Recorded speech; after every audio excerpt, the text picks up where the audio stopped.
24 অগাস্টে শেখ হাসিনা সরকার চলে গেছে দেশ থেকে, একদম বালির বাঁধের মতো তারা ভেঙে গেছে। তারপরে ইউনূস সরকার আসছে। ইউনূস সরকার এসে যদি ভালো চালাইতে পারতো, লোকে শেখ হাসিনার কথা ভুলেই যেত। তারা পারে নাই।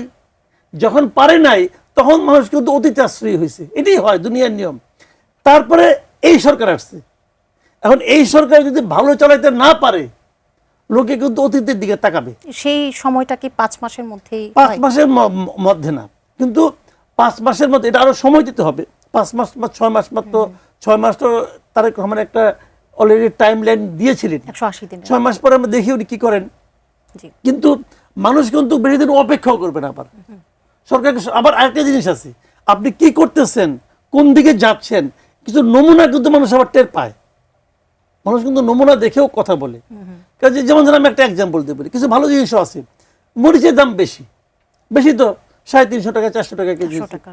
সরকার কিন্তু দেরি করে নাই, অলরেডি কিন্তু ডিক্লেয়ার করছে যে মরিচ আমরা আমদানি করবো। তো এই সিদ্ধান্তটা নিতে কিন্তু অনেক সময় হয় কি, এই সিদ্ধান্ত নিতে নিতে 15 দিন লাগে, কিন্তু এটা তো তা করে না, সঙ্গে সঙ্গে করছে। কিন্তু মরিচের দাম বাড়ার 3 দিনের মধ্যে তারা এই ডিসিশন দিচ্ছে। তো এগুলো কিন্তু মরিচ তো আসে নাই এখনো, কিন্তু মরিচও আসে নাই, দামও কমে নাই, কিন্তু মানুষ কিন্তু এটা বলবে যে দ্রুত সিদ্ধান্তটা আসছে, কিন্তু নমুনাটা কিন্তু টের পাওয়া যায়।